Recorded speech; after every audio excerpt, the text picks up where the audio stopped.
Live from New Delhi, you're watching DD India News Hour, India's voice to the world. I'm Siddharth Bharadwaj. Coming up in the next hour,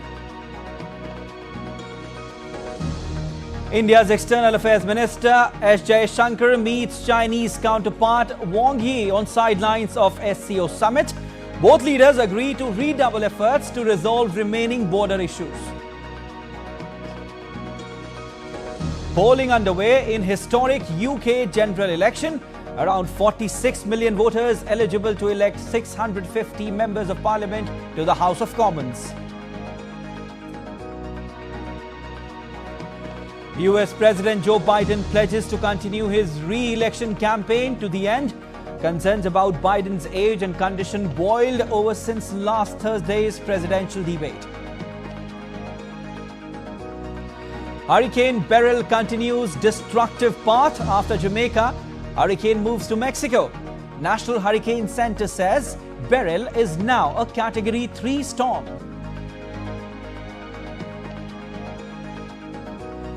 Prime Minister Narendra Modi welcomes the World Cup winning team India back on home ground. Celebrations to continue in Mumbai with open bus parade and prize felicitation.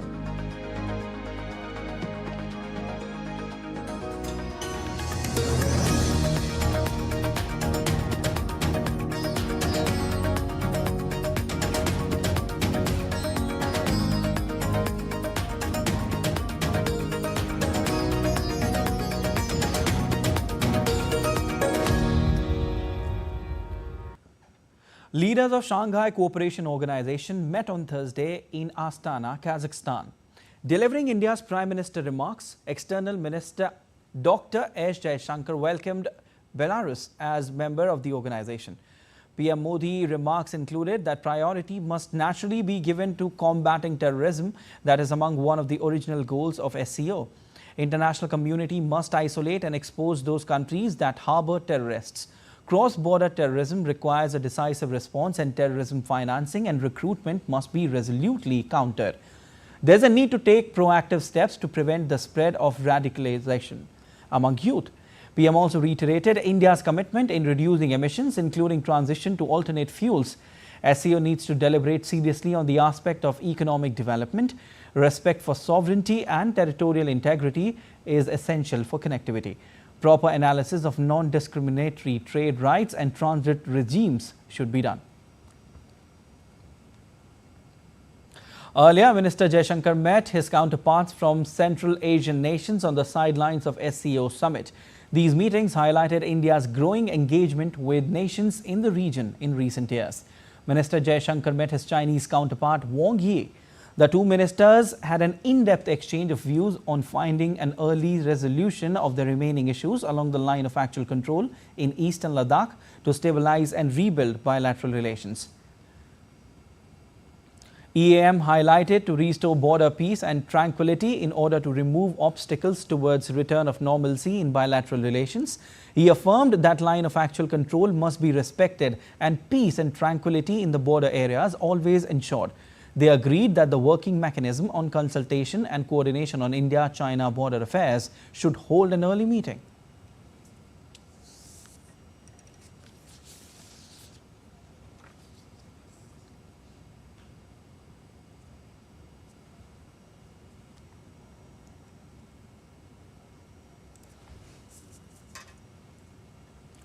All right, and DD India's Akshay Dongre joins us for more. Akshay, External Affairs Minister S. Jaishankar met his Chinese counterpart Wang Yi. In fact, it's the first high-level meeting between India and China since PM Modi won a third consecutive term.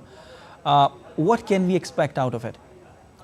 Well, it's quite an interesting turn of events, but it was expected, Siddharth, because in a multilateral forum like the Shanghai Cooperation Organization, that has these countries, including China, that has Russia, that has many of the Central Asian countries, as well as countries like Pakistan, and now we also have Belarus as the newest member that is being joined.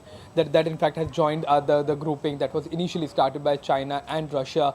So it was expected that the Indian External Affairs Minister will hold a meeting with his counterpart.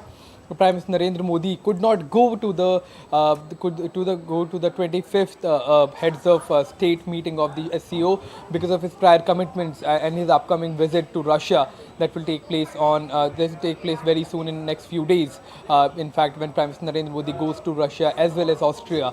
However, he has sent out his statement that was issued to the leaders of the Shanghai Cooperation Organization through the External Affairs Minister Dr. Jaishankar. Now, it categorically talks, Siddharth, about cross-border terrorism, about terrorism. In fact, Prime Minister Narendra Modi in his statement has said that any kind of terrorism in any manifestation cannot be harbored, it should not be condoned. And in fact, he has talked about all of these issues. And, with Pakistan being also a member state of the SCO, it becomes, quite an impact when India goes out and in a multilateral forum that too a limited number of countries are members.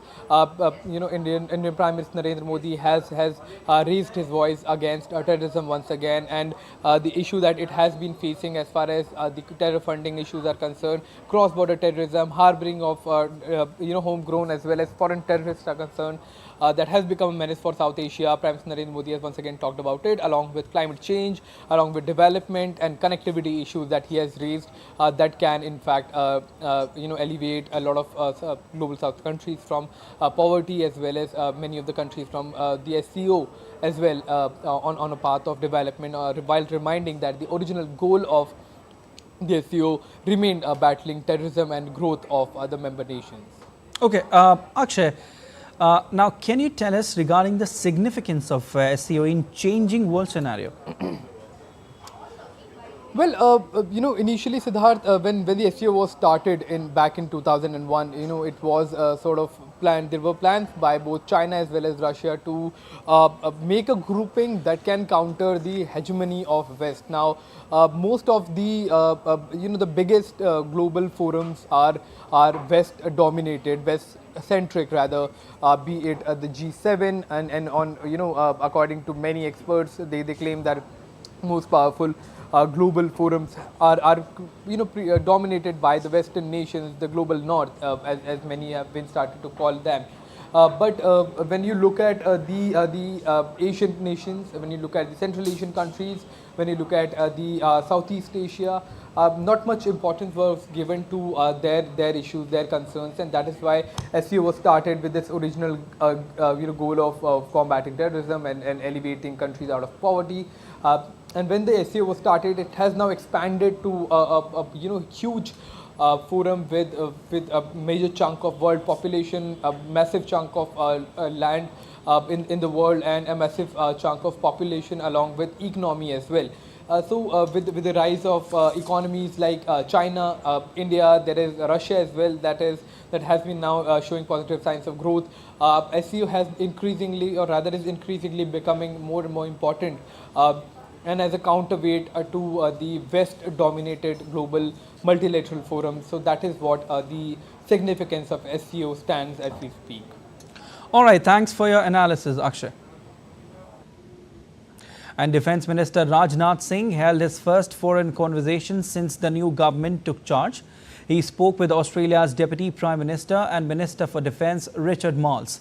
The two sides reviewed a range of issues pertaining to defence cooperation and discussed closer collaboration between India and Australia in Indo-Pacific.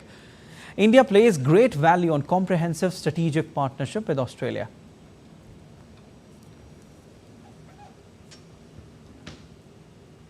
A Canadian citizen of Pakistani origin is facing extradition to India for his alleged involvement in the 2008 Mumbai terror attack. The US attorney told the court that Rana, who is sought by India, is extraditable under provisions of a US-India treaty.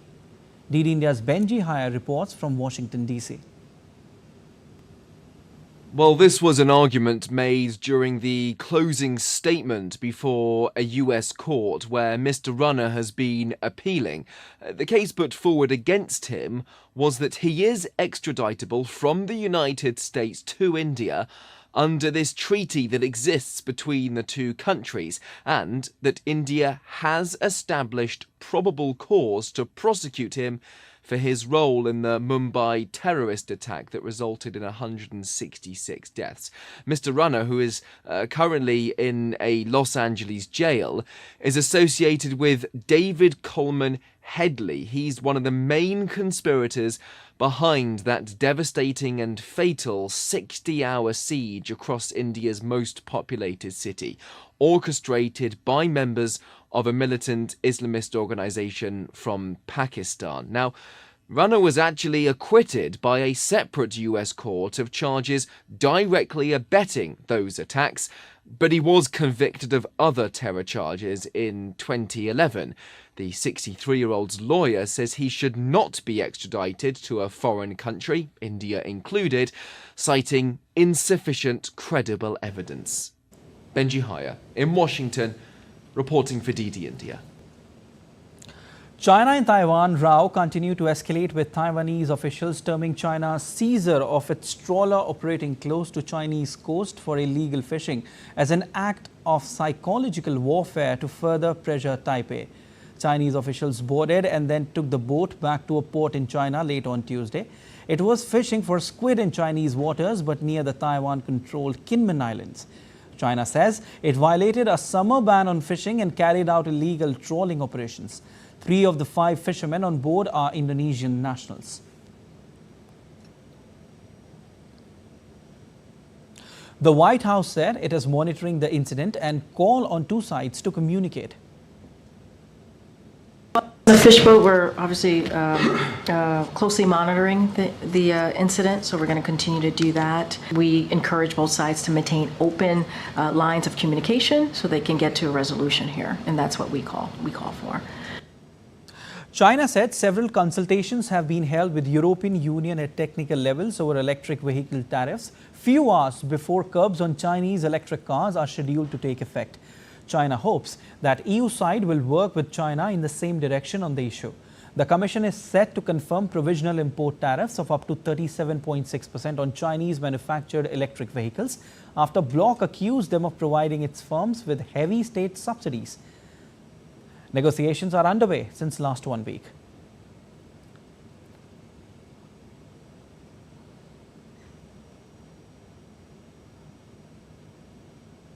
And still to come on DD India News Hour. Macron withdraws from public view, but why? Stay tuned to get the answer. Iran will hold the runoff presidential election on Friday.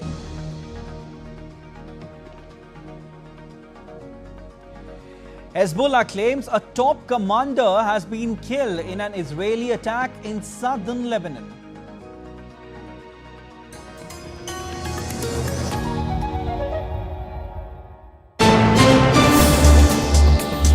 Voice of a rising aspirational world. Stories of challenges, struggles and accomplishment. A world battling conflict, hunger and poverty. Embracing growth, development, science and technology. A voice of progress, a voice of unity. Watch Voice of the Global South with me, Akshay Dongre, only on DD India.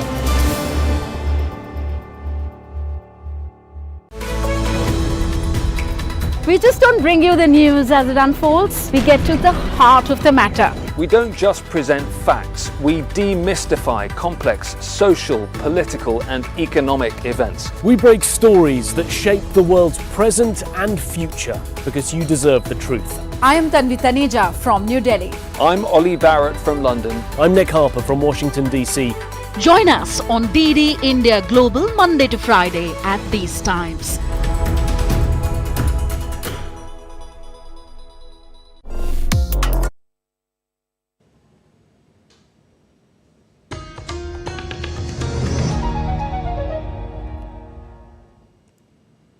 You're watching DD India News Hour. I'm Siddharth Bharadwaj. United States President Joe Biden has pledged to continue his re-election campaign to end as embattled Democrat fights to keep his candidacy alive amid growing alarm over his physical and mental fitness. Concerns about Biden's age and conditions have boiled over since last Thursday's debate, when the president gave several answers that meandered into coherence. A report. If President Joe Biden wants to survive pressure to abandon his re-election campaign after his shaky debate performance last week, he needs to ace a gauntlet of events in coming days.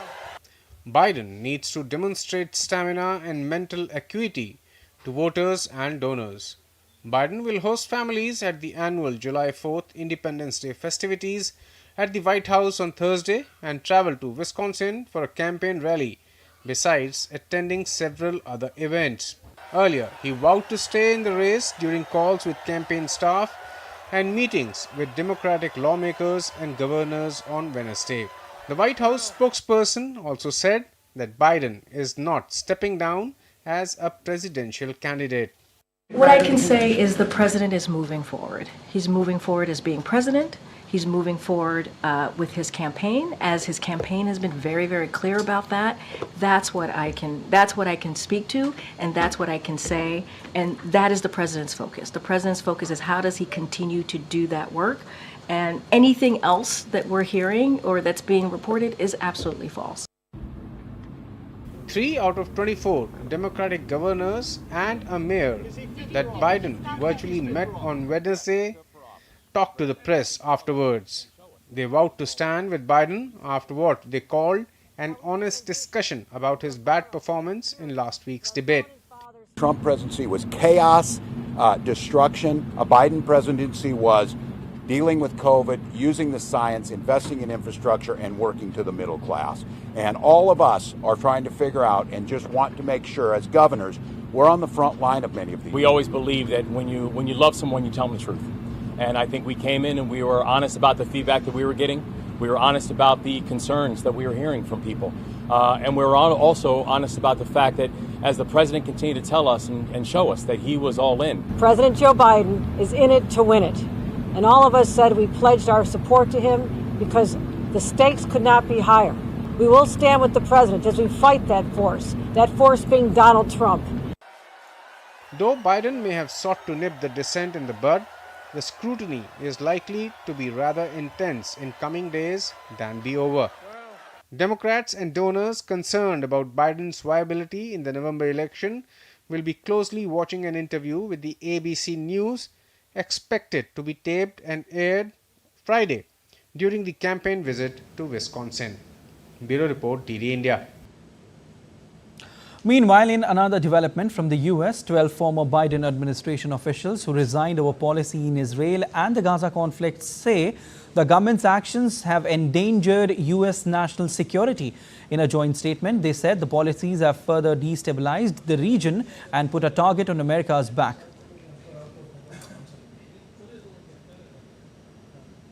Millions of voters begin voting in UK's first July general election since 1945. Polling stations that are set up in buildings like local schools and community halls opened at 11:30 IST on Thursday and will conclude by 2:30 IST on Friday. Around 46 million voters are eligible to elect 650 members of parliament to the House of Commons.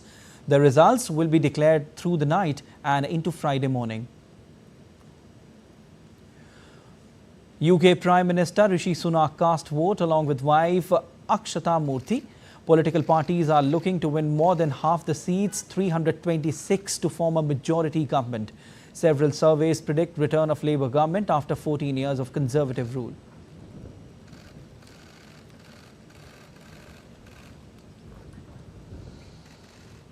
Mixed reactions are coming in as people head to vote. Some locals are hopeful for change ahead of UK election, while others believe there is not much to change. I think a bit more stability, fewer of these, dirty politics from the Tories. So hopefully things get cleaned up a little bit, but I think it's, time for change. Ecstatic. They have got to get out. We've got to get rid of them. 14 years is way too long. I don't think we'll see much of a change, to be honest. We're irrespective of which government we get, right? They've all got the same policies, pretty much. There is not much to change if you look on the parties, right? So some of them, both of them do few promises, but I don't think they can fulfill what they promise to the public.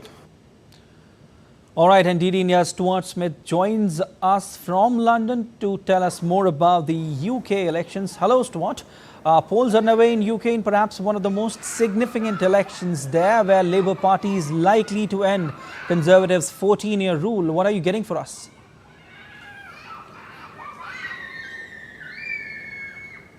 It's quite a shift from where we were in 2019, when at that election the Labour Party suffered one of its worst defeats in 80 years. Now it looks like it's on track, according to the latest polls published this week, for a victory. Not just any victory, but one that could be historic the other way, with a majority potentially larger than what Tony Blair achieved in 1997, almost seen as the ballpark for a major success for the Labour Party. It could even beat that. I'm at the constituency of Keir Starmer, the leader of the Labour Party, where people behind me will have the chance to vote for him or another of the 11 candidates on the ballot in this constituency. While there are many parties in the UK, the race this time is being seen largely as between the Labour Party and the Conservatives. People voting on the record of the Conservatives over the past 14 years, and many of them, the polls show, choosing to vote for Labour instead. There are others, such as the Liberal Democrats, the Green Party and the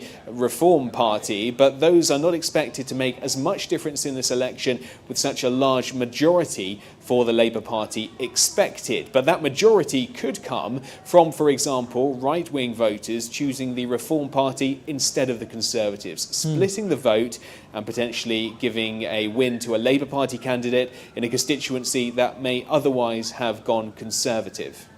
Okay, Swat, it certainly seems like that people there in the UK are not happy with the Conservative Party. Why is that so, and why people are preferring the other party instead of the Conservative Party? Why people are preferring the Labour Party? Well, any party that's been in government for 14 years would struggle after this amount of time to maintain momentum, and the Conservative Party says that's partly why people are choosing not to vote, that there is a sense for the need for change. But there are also a host of other issues people have been mentioning when asked by campaigners who they're going to be voting for. The Conservative Party have a particular, especially in the last few years, association with instability. Many prime ministers in not so many years. There were some senior ministers convicted of breaking COVID rules, and that image of being a party that is unstructured, undisciplined, and even sometimes engaged in illegal activity has caused many people to lose faith in the Conservatives. But there's also the cost of living crisis here in the UK, a perception that the Conservatives have not managed the National Health Service well, with long waiting times. I understand the National Health Service is in a shambles. Especially amongst the more right-of-centre voters, there's a concern about the immigration situation in the UK, with the more illegal immigration than a lot of people are happy with, and the Conservatives seemingly unable to deal with it. Okay. I understand what you're saying. There are a range of issues, including the national health system, which is in a shambles right now. But Stuart, what could Labour's win mean for India-UK free trade agreement? Well, the Labour Party says that the Conservatives have overpromised and under-delivered when it comes to the relationship with India. The shadow Foreign Secretary, the man who could become Foreign Secretary on Friday, says that Labour is ready to go. Let's finally, he says, get our free trade deal done and move on. And he also suggested that a free trade deal would be the floor, not the ceiling of ambition. What the Labour Party says it would do with regard to India, it says it will seek a new strategic partnership, deepen cooperation in areas like security, education, technology and climate change, and largely succeed, it says, where the Conservative Party has not managed to succeed, with this trade deal now being negotiated for over 2 years and stuck, seemingly, on the 14th round of negotiations. All right, thanks for joining in, Stuart. Much appreciated. In France, President Emmanuel Macron has withdrawn from public view and is not seen in public for almost 2 weeks amid reports he's been advised to stay quiet ahead of Sunday's second round of voting. More than 210 candidates stood down on Tuesday in a bid to try and block the far right, post which the polls suggest Marine Le Pen's National Rally will not win a majority of seats. Before the withdrawals, pollsters had calculated the first round put the RN on track for 250 to 300 seats.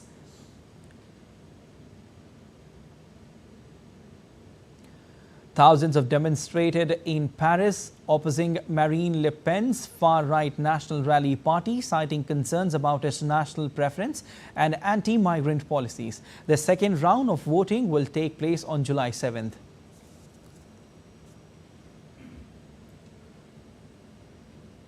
Iran will hold a runoff presidential election on Friday. Winner will become Iran's new president following the death of late President Ibrahim Raisi in a helicopter crash on May 19. The runoff will be contested by Saeed Jalili and Masoud Pezeshkian. Both the leaders emerged top contenders without clear majority in last week's first round. As no candidate secured more than 50% of vote, the top two candidates moved forward to a runoff. Saeed Jalili had unsuccessfully run for the presidency twice before, while Pezeshkian tried to run for the presidency in 2021 but was disqualified by the Guardian Council. However, both Jalili and Pezeshkian are long-time members of this establishment and loyalists to the Iran government. And in Nepal, all 8 ministers representing the CPN UML in Prime Minister Pushpa Kamal Dahal Prachand's ruling coalition have resigned. The ministers handed over their resignation to Prime Minister Prachand on Wednesday.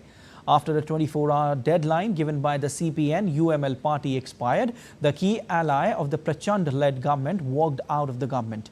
The party had given a one-day ultimatum to Prime Minister Prachand to step down from the post, which it called a respectful exit. After Prime Minister Prachand did not resign during the deadline, all CPN UML ministers submitted their resignation collectively to the Prime Minister on Wednesday. CPN UML Chair KP Sharma Oli had sent a letter to Prime Minister Prachand withdrawing his party's support to the government, saying that the initiative to form a new government was taken with the aim of providing political stability with the formation of government of national consensus.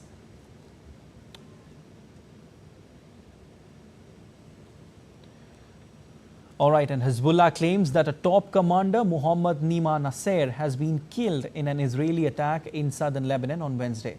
This has been the third high-ranking official in the group to be killed in almost 9 months of cross-border fighting. The potential deal between Israel and Hamas is still on cards for the release of hostages that are held by Hamas in exchange for prisoners in Israel. Meanwhile, Israeli Prime Minister Benjamin Netanyahu and US President Joe Biden will also speak later on Thursday.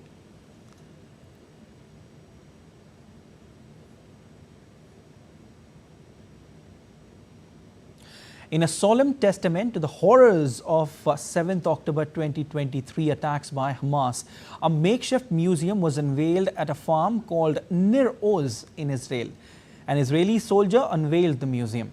He invited the world to bear the witness to the horrors and recognize the museum's role in preserving the truth. The museum's collection of 1,650 burnt vehicles stands as a testament to the terror unleashed on 7th of October 2023. Each car tells a story of loss and survival in the face of unrelenting violence.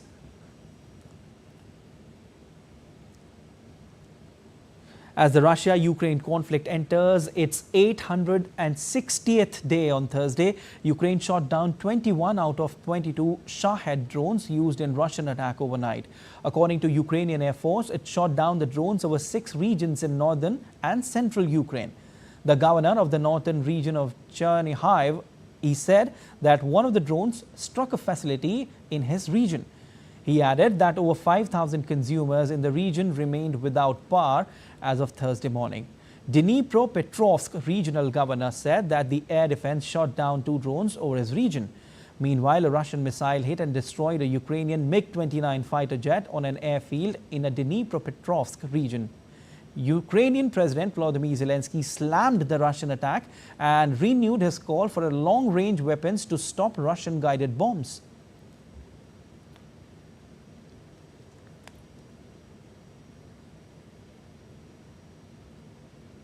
After slamming Jamaica, Hurricane Beryl is 110 miles southeast of Grand Cayman and is expected to bring dangerous storm surge and damaging waves across the Cayman Islands late Thursday into Friday.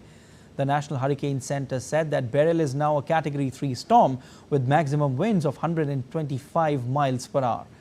Hurricane Beryl will soon hammer the Cayman Islands and the Yucatan Peninsula before its final chapter in the Gulf of Mexico that will likely include impacts in eastern Mexico and Texas. Winds are now decreasing in Jamaica following a close scrap with the island.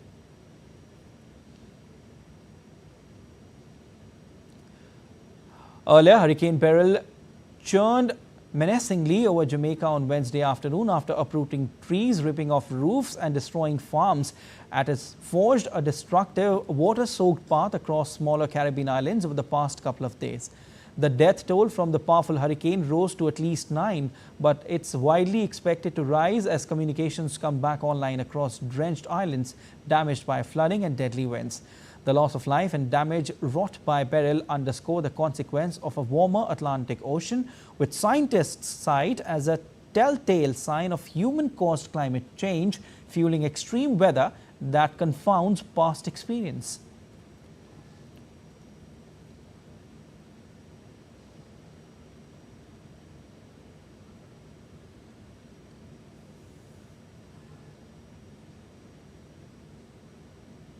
And still to come on DD India News Hour. Flood situation worsens in India's northeastern Assam.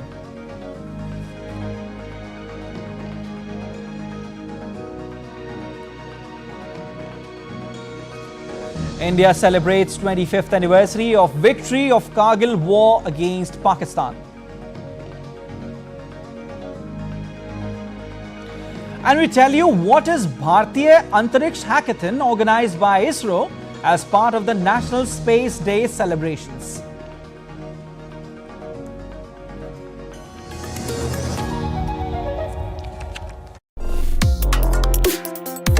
Complex issues, hidden agendas, twists and turns, strategic games. We think all dots are linked. We just need to connect them. Join me every week as I connect the dots to unravel hidden designs in statecraft, mysteries, and decode issues that matter to you. Watch Connecting the Dots with me at these times on DD India.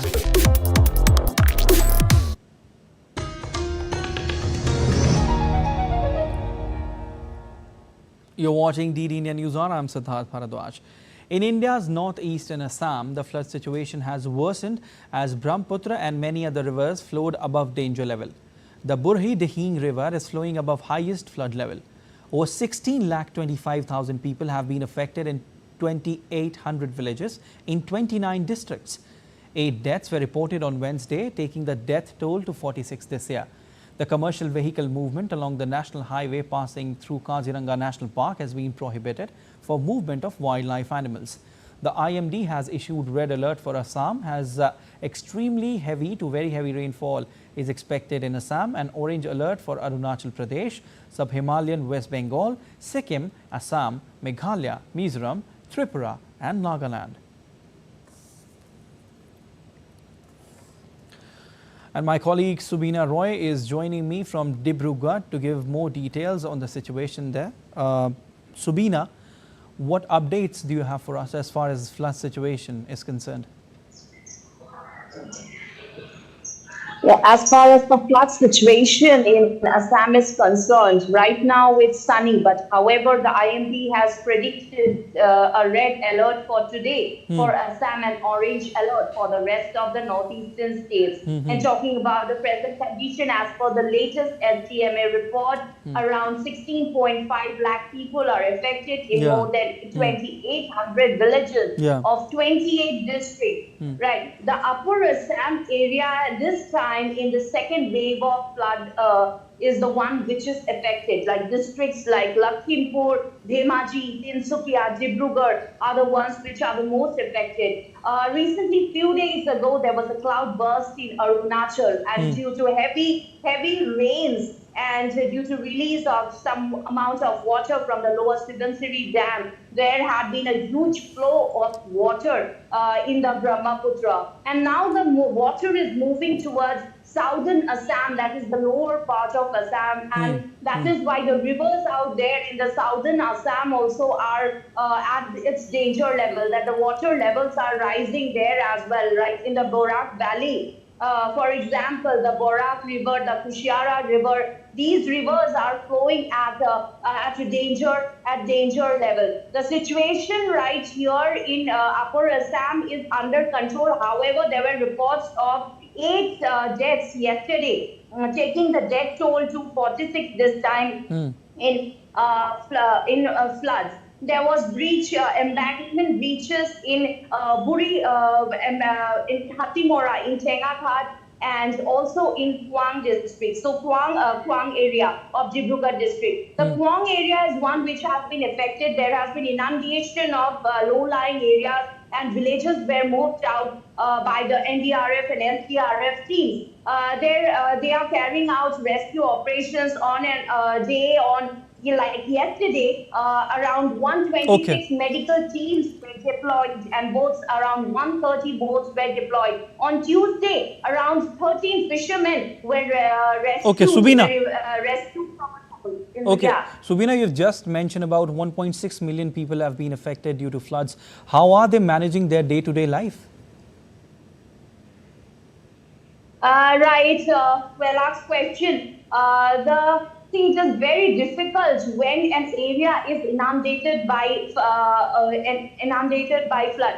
So what the NDRF and SDRF team and the local circle officers do is they take the people out of their houses and they are kept in relief camps where they are provided food items and day-to-day needs. And if there are any patients or anyone who needs first aid, so they're given the first aid by the medical teams. So that's how it works. And once the flood is out of their homes, the house has dried up, then they go back to their homes. That's how they manage. Last night, the Chief Minister had conducted via video conferencing, they had a meeting with the district commissioners where rehabilitation assistance have been assured to the flood-affected victims, and laying of geo bags on the embankments has been talked about, so that the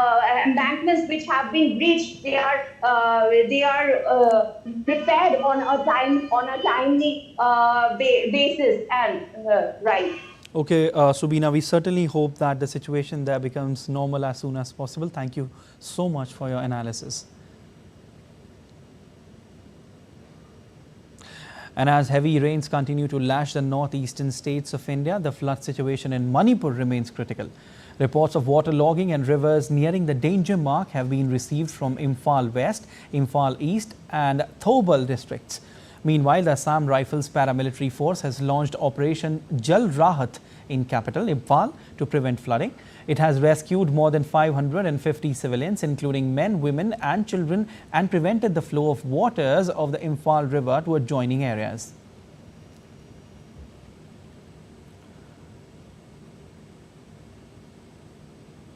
As southwest monsoon further advances, the situation in North Bihar remains grim, with several rivers including the Kosi, Bagmati and Mahananda flowing above the danger level. Due to heavy rains, water is accumulating at many places and normal life is completely disrupted. People living in low-lying areas have been advised to stay alert.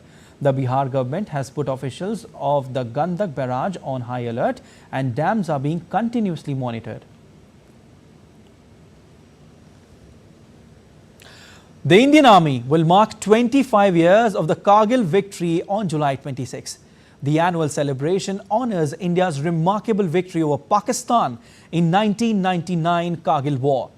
On the occasion, Chief of Defence Staff General Anil Chauhan attended the Silver Jubilee commemoration ceremony of the Tiger Battle of Tiger Hill in New Delhi on Thursday.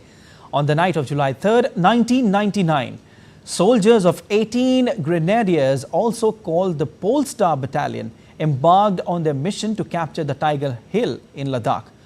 Addressing the ceremony, General Anil Chauhan lauded the brave soldiers who sacrificed their lives in the battle. आज हम एक ऐतिहासिक पल में मौजूद हैं जब हम 25 साल पहले हमारे बहादुर जवानों द्वारा टाइगर हिल पर झंडा फहराने के सुनहरे पल को याद कर रहे हैं। 18 ग्रेनेडर्स ने टाइगर हिल पर ही नहीं बल्कि तोलोलिंग और हम्प जैसी कठिन चोटियों और पहाड़ियों पर अपना परचम लहराया। इस विजय से लड़ाई का रुख बदलने में अहम भूमिका निभाई गई। आज इस ऐतिहासिक अवसर पर मैं उन यूनिट के शूरवीरों के बलिदान को भी याद करना चाहता हूं जो आज हमारे बीच में नहीं हैं। DD India correspondent Vishal Barristow spoke to Colonel Balwan Singh, who was awarded Mahavir Chakra for his bravery in the war. He led the Indian Army's Ghatak platoon in a strategic assault on Pakistani intruders during the Kargil War. Let's listen to it. India is celebrating the 25th anniversary silver jubilee of the victory of Kargil War, and I have with me Colonel Balwan Singh. He is also a serving officer and he also participated in that war. He is a Mahavir Chakra. Let's talk to him and find out. It's a great moment that you were there and today also you are serving. So how's the feeling? It is a very proud feeling, and today 18 Grenadiers is celebrating 25th anniversary of Tiger Hill victory. And first of all, I pay my tributes to all gallant soldiers, those who fought bravely and those who have laid down their lives for the motherland, of fighting on the icy heights of Kargil, that is Tololing and Tiger Hill. Tiger Hill is now synonymous with Kargil War. Now it's been 25 years now. Lot of things have changed. The CDS, while congratulating the 18 Grenadiers, also spoke about the change in technology and the adaptation. So how do you see the difference of this 25 years? In 25 years, a lot of change has took place, basically in terms of weapon system, in terms of communication system, in terms of technology. So there is a lot of change which has taken place in terms of surveillance system. So in 25 years, there is a lot of change. You have been witness to that great war. What memories do you still carry? Because it was a very difficult situation, and from almost defeat, you made it to victory. In fact, in Operation Vijay, there were only two peaks in the Dras sector which were dominating the Dras Kargil Srinagar Leh highway, and Tololing and Tiger Hill were the main features. In fact, Tiger Hill was the mother of all battles. After capturing of the Tiger Hill, the ceasefire took place. Tiger Hill is the mother of all battle as far as the Indian Armed Forces are concerned. With cameraman Uttam in Delhi, this is Vishal Barristow for DD India. Indian Navy Chief Admiral Dinesh K. Tripathi met the Chief of Army Staff of Bangladesh, General Wakir-uz-Zaman, in Dhaka. Both sides discussed long-standing and robust ties between the two nations. They also talked about the initiatives for enhancing defense cooperation and exploring further avenues in areas of training and joint exercises between the armed forces of Bangladesh and India. Today is the last day of his 4-day official visit to Dhaka. And let's take a look at other stories making news. The Uttar Pradesh police is conducting raids to capture Bhole Baba. The raids are in connection with the recent stampede in Hathras that killed many. Many people are being investigated in the connection, and police are also in fact exploring the angle whether the stampede was a sudden accident or a planned one. The Central Bureau of Investigation has arrested the suspected key conspirator identified as Aman Singh from Jharkhand in connection with the irregularities in the NEET UG case. This follows 2 more arrests made by the CBI in Bihar's Patna district. The total 7 arrests have been made so far in this case. A new batch of pilgrims started their journey from the Srinagar base camp on Thursday for the Amarnath Shrine Yatra amid heightened security. The annual Yatra has become a major concern due to the recent terrorist attacks in Jammu and Kashmir. As part of the National Space Day celebrations, ISRO has organized the Bharatiya Antariksh Hackathon or Indian Space Hackathon, featuring 12 problem statements on geospatial applications. Teams participated through a dedicated web portal launched by ISRO Chairman Dr. S. Somnath. Still to come on DD India News Hour. In Wimbledon, Carlos Alcaraz, Yannick Sinner advanced to next round, but Casper Ruud shown the door. Germany and fellow title contender Spain prepares for Euro quarter-finals. And we get you a look into Egypt's Mazhar garden, blossoming with thousands of rare plants.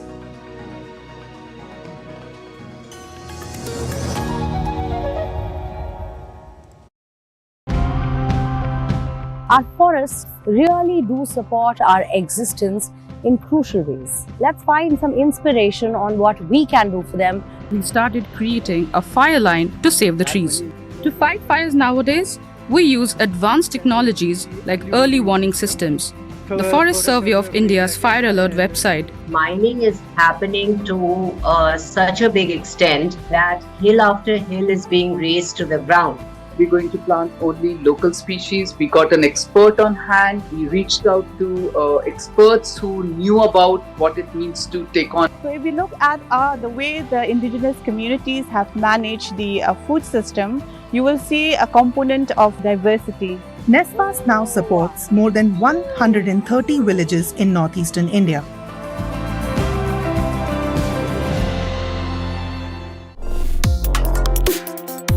Complex issues, hidden agendas, twists and turns, strategic games. We think all dots are linked. We just need to connect them. Join me every week as I connect the dots to unravel hidden designs in statecraft, mysteries, and decode issues that matter to you. Watch Connecting the Dots with me at these times on DD India.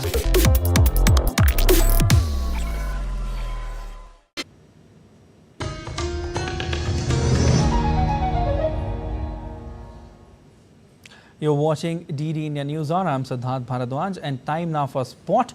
And for that, my colleague Deepika Mehto is here. Hello, Deepika. A very good afternoon to you. What a day it is. Champions are back home. They met Honorable Prime Minister Narendra Modi. What else are you getting for us? Good afternoon, Siddharth. This is the biggest news of the day because the champions are finally back home after that turbulent World Cup and also the turbulent weather that they faced in Barbados. And after their arrival of the World Cup winning team, which was led by Rohit Sharma, Prime Minister Narendra Modi held a meeting and he also greeted the entire team at his residence in Lok Kalyan Marg in New Delhi. Prime Minister Narendra Modi congratulated the T20 Cricket World Cup winning team during the hour-long meeting. In an official video, Prime Minister Narendra Modi and the Indian cricket team players were seen sharing a laughter session as they were reminiscing the World Cup campaign. Head coach Rahul Dravid was also speaking as the players sat together with Prime Minister Narendra Modi and shared their experiences. Prime Minister Narendra Modi was seen smiling all throughout while seemingly enjoying the anecdotes from the players. Jasprit Bumrah, Surya Kumar Yadav and Hardik Pandya also shared their experiences during the meeting with Prime Minister Narendra Modi after their arrival in New Delhi today. Earlier in the day, India's T20 Cricket World Cup winning team landed in New Delhi. As the team stepped out of the arrival gate from the airport, they met with thunderous applause and rousing welcomes by the fans. India ended their 13-year wait for World Cup trophy by defeating South Africa in the finals against West Indies. Now, DD India correspondent Narayan Singh has got more in the next report. Take a look.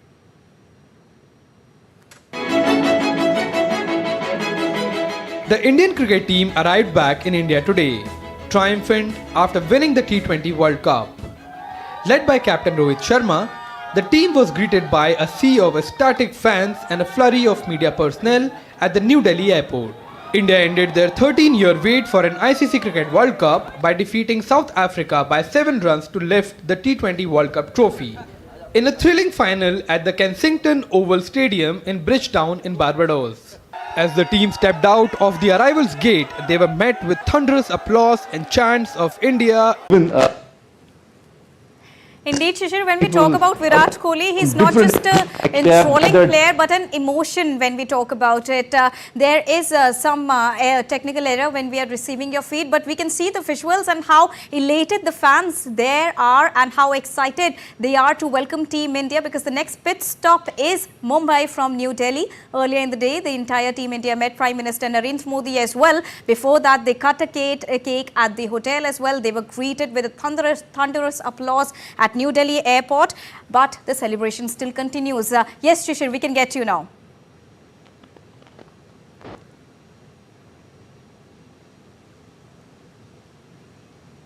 In spite of that, people have gathered in my place where I'm right now. And see, you can, pool of the people have already gathered. Let me tell you that it's almost 2 to 3 hours left for the main function. भाई आप यहाँ पर क्यों आए बताइए सबसे पहले? India को चेयर अप करने के लिए आए हम लोग, ओनली फॉर इंडिया टीम को देखने के लिए आए। Team India, India, India, India, India, India. The absolute love of Mumbai car you can see here. I asked them why they're here. They're cheering for the Team India, obviously. But any particular player that you all want to praise for? Rohit Sharma. Why Rohit Sharma? It's my favorite player, childhood favorite player. Team India's captain. Team India's captain, Rohit. Yes. What about Virat? Because lots of people I've seen a small kid of Virat. I love Virat. I am from Nasik. Only see from Nasik. All right. Let me tell you people all that we are here in Mumbai, but the people have come from all the places in Maharashtra. One of the fans came from Nasik specially for this victory parade. So obviously you can see the Thank you so much, Shishir, for bringing us those exciting visuals from Mumbai. We'll keep coming on to you. Thank you so much for joining us right now. Moving on, let's quickly give you an update from tennis also. Defending champion Carlos Alcaraz and top seed Jannik Sinner took contrasting routes into the third round of Wimbledon, but 8th seed Casper Ruud was unable to find a way through. Alcaraz came close to dropping the first set of his contest against Australian Alexander Vukic, but the third seed sprang to life and blew away his opponent with a 7-6, 6-2 and 6-2 victory, during which he showed flashes of last year's title-winning form. Sinner was dragged into a fight by fellow Italian Matteo Berrettini and surrendered the third set tamely before battling to a 7-6, 7-6, 2-6 and 7-6 victory. Daniil Medvedev looked out of sorts, even losing track of the score at one point in his clash with the 102-ranked Alexander Mueller before the 5th-seeded Russian prevailed by 6-7, 7-6, 6-4 and 7-5. Italian Fabio Fognini rolled back the years with a dazzling display to knock out Ruud by 6-4, 7-5, 6-7 and 6-3 and make it to the third round. In women's category, second seed Coco Gauff was also not at her best, but reigned in the errors to get past Romanian qualifier Todoni by 6-2 and 6-1. The American said she needed to win more cleanly despite dropping only 6 games in 2 matches. On the other hand, wildcard entry Emma Raducanu showed her the way with a victory of Elise Martinez, but it was the end of the road for fellow former US Open champion Naomi Osaka, who was beaten by 6-4 and 6-1 by American 19th seed Emma Navarro. In soccer, as Euro 2024 enter the quarter-final stage, Germany is all set to take on fellow title contenders Spain in their mouth-watering encounter on Friday. With this, they hope to end a winless run at the tournaments against them that stretches back to the year 1988. Now, Spain cruised through their group with wingers Lamine Yamal, who is the youngest player to feature at Euros at the age of 16. And Nico Williams have terrorized opposing defences with their speed and creative play so far. Playing a quarter-final means you have to control the emotions in every way. Not just because our opponents haven't beaten Spain in recent years. It is clear that it is going to be a very tough game. They are playing at home. They are probably going to press with all their fans. But that's what it should give us extra motivation. In the end, what we want is to win. We want to go through to the semi-finals, and we know how difficult the game is going to be. En unos cuartos de final, creo que, bueno. Back to Siddharth for all latest from the entire world. Well, thank you so much for all those updates, Deepika. And located amid the concrete jungles in Giza lies the Mazhar Garden, named after the late Egyptian actor Ahmed Mazhar. The garden depicted his passion for rare plants. Now inherited by his son, the garden flaunts around 4,000 rare plant species. It also hosts a library and a team of botanical experts to take care of plants.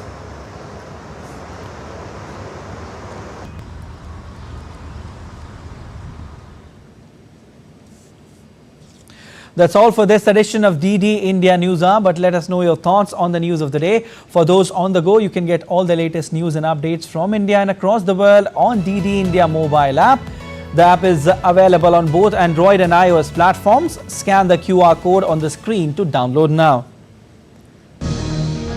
We'll be back with more news as it breaks here on DD India. I'm Siddharth Bharadwaj from all of us here in Delhi.